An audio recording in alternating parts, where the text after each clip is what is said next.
I'm not going to be a breadwinner for a housewife. My husband starts saying things that don't make any sense. Then he suddenly started packing my stuff. What are you doing? I'm going to ask you to leave this house until you feel sorry for what you've done. What? My name is Mary. I'm a 27-year-old office worker. I got a job at a cosmetics company that I've always wanted to work for, and I was so happy that I devoted myself to work every day. Thanks to that, I got a high evaluation from my boss and was promoted. Considering my age, my salary is quite high. I have a husband, Tom, whom I have been married for a year. He's the same age as me, but he earns less. I don't really care about it, but apparently it's an issue for men. My husband doesn't talk about it, but when we talk about work, he immediately tries to change the subject. I guess whenever he talks about his job, the fact that his salary is lower than his wife's comes to his mind. He's always unmotivated by his work and says, I don't have such a great job. So I try not to talk about my work at home too much. But my husband does his share of the housework, and he is good at cleaning and cooking. He has a gentle personality and we communicate well. So I think we get along well as a couple.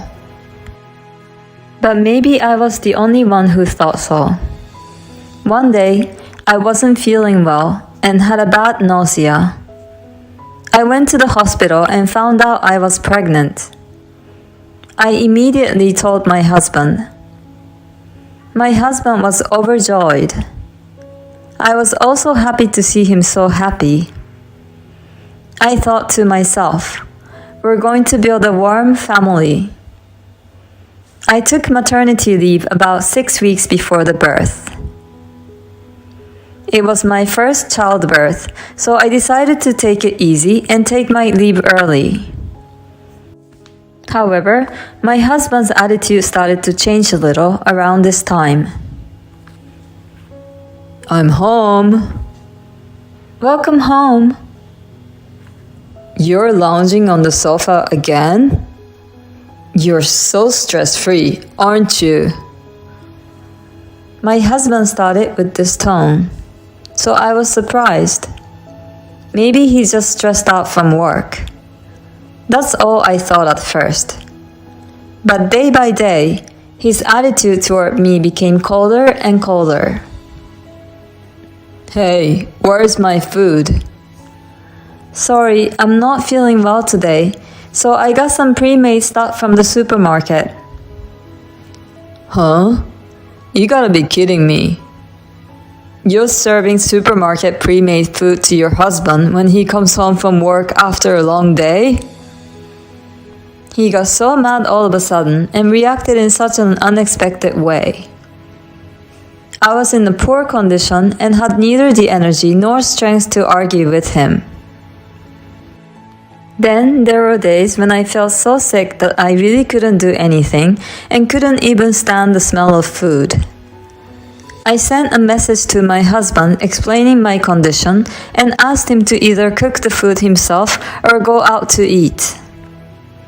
He didn't reply, but he seemed to have read the message, so I figured it was okay. I lay in bed and fell asleep for a few hours. When I woke up, it was midnight and I got up to go to the bathroom. The light was on in the living room, and I could hear people talking. I went into the living room and to my surprise, my husband had brought some of his colleagues from work with him. Oh, the selfish princess woke up. My husband's colleagues greeted me and said, "Sorry to disturb you." I returned their greetings and quickly got my husband out of the living room and into the hallway. What's the matter with you suddenly? Why are you bringing people so late? Huh? I can do whatever I want. We went out for a drink, but we didn't have enough, so I brought them here. You do realize I'm pregnant? So what? I'm not making you do anything dangerous. But I'd like you to consider the stress on my mental health a little bit. Huh? You're getting a little carried away, aren't you? If you'd have cooked dinner, I wouldn't have had to go for a drink with them tonight. So you're the one responsible for my bringing them home. What an incomprehensive theory. If you have so much energy, make something to eat and serve it to everyone. I can't. I'm still sick. You're so selfish. Enough. You're ruining all the fun I'm having. Now go back to your bedroom and go back to sleep. With that, he went back into the living room. I can't do this anymore. I was so mad that I decided to go back to my parents' house. So I explained the situation to my current obstetrician and asked if I could give birth back at home. As luck would have it, she knew an obstetrician near my parents' house and wrote me a letter of introduction right away. I left a note on the table saying, "I'm going home for a while to give birth." Sure enough, I got a lot of phone calls and messages from my husband, but I ignored them. After about a week, I received his message saying, "I'm sorry, you can go home and rest before the birth."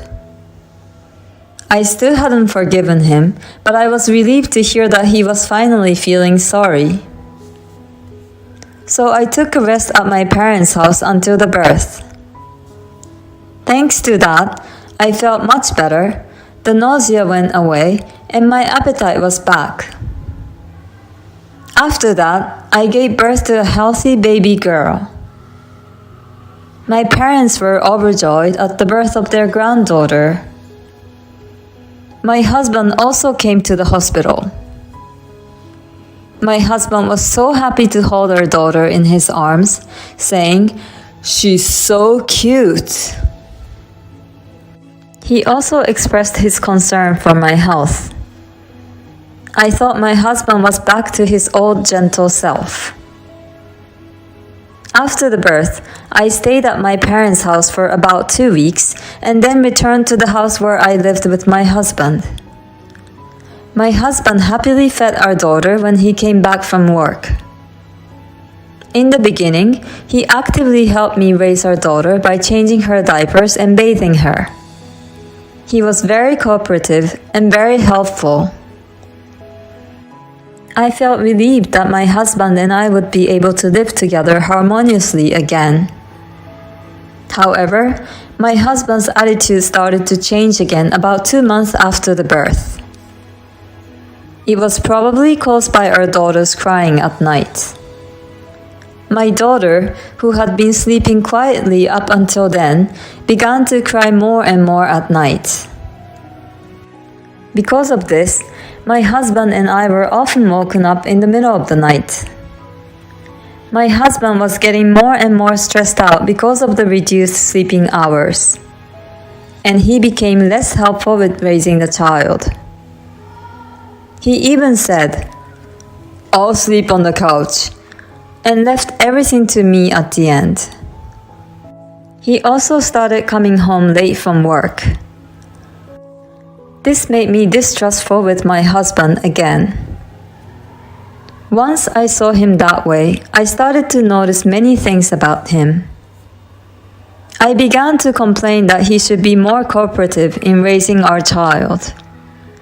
My husband seemed to be stressed out about it, and one day he said something outrageous.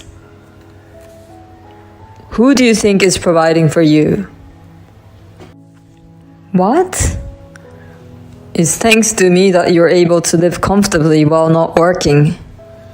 Have more respect for your husband." What on earth is he talking about? Of course, I'm grateful that you were proactive in raising our child in the beginning. But lately, when our daughter cries, you don't even care, and instead just say, "Hey, she's crying." No, I'm not talking about such a silly thing. Huh? What's silly? I'm the boss in this house, and you're disrespectful towards me. I really don't know what you're talking about. I'm the one who brings the money here, so you're gonna have to look up to me. I'm not going to be a breadwinner for a housewife. My husband started saying things that don't make any sense. Then he suddenly started packing my stuff. What are you doing? I'm going to ask you to leave this house until you feel sorry for what you've done. He randomly stuffed my clothes into a bag and tried to kick me out. I said, "Okay, I'll leave, so let me pack my things by myself." And I refolded the clothes and packed them in my bag. I finished packing and held my daughter in my arms. Then he threw my bags out the front door. Come back when you've had time to think about what you've done. With that, he locked the front door. I had no choice but to go back to my parents' house. After leaving my daughter in my mother's care, I went to the city office to pick up the divorce papers. The next day, I returned to my husband's house and rang the doorbell. "Oh, you're home already? I guess you realize that you can't be without me after all. I just need you to show me that you're sorry. I'll forgive you if you get down on your knees." My husband grinned as he said this. I ignored my husband's words, took the divorce papers out of my bag, and thrust them towards him. "What? Divorce papers? Why? I thought you said you were sorry." "After all the horrible things you said to me, I have nothing to be sorry for. I didn't do anything wrong. I can't stay married to you anymore." My husband was clearly upset because he didn't think I would do this. And then he said something else that made no sense. "But you're okay with it? It's going to be hard for you to be a single mother, isn't it? You don't even have a job. You won't be able to support your daughter." "What have you been saying all this time? I didn't lose my job." "What? You've been home all this time? I thought you quit your job because you got pregnant." Oh, I see. So that's what he thought. Who said I quit my job? I'm just taking maternity and childcare leave. What? My husband apparently thought that women quit their jobs after giving birth. Oh no, I thought you became a stay-at-home wife. Oh, I see. So you wanted to show that you were in a better position than me. My husband's face turned pale in a shock. In short, he was a proud man to begin with. When we both worked, I had a higher income than him, and he always had an issue about it. I guess that's why he automatically assumed that I quit my job instead of being on a leave. I was thoroughly disgusted with this man. Husbands and wives are always equal, right? I'm tired of being treated this way because of your inferiority complex. I told him I didn't care who made more money. My husband finally understood what he had done. He cried and begged me, "I'm sorry, please don't divorce me." But it was too late. I asked him to fill out the divorce papers and left the house. After that, we talked with lawyers and the divorce was finalized. I had recorded my ex-husband's verbal abuse just in case. So I was able to use that as evidence and was able to get him to pay alimony for the harassment. Also, my ex-husband couldn't pay the rent of the apartment we used to live with his salary alone, so he moved to a cheaper apartment. Incidentally, when he brought his colleagues home before, they didn't know I was pregnant. When they saw my belly, they were all freaked out. After that, my ex-husband and I got divorced, and there were rumors in the company that he had been dumped by his wife. My ex-husband must be feeling very ashamed. He totally deserves it. I, on the other hand, took maternity leave and went back to work. Now I'm living at home with my parents and working hard while they support me in raising my child. My marriage didn't work out, but I'm happier than ever thanks to the work I love and the smile on my daughter's face. I will continue to devote myself to my work and watch my daughter grow up. Thank you for watching. Please subscribe to the channel if you like. See you in the next video.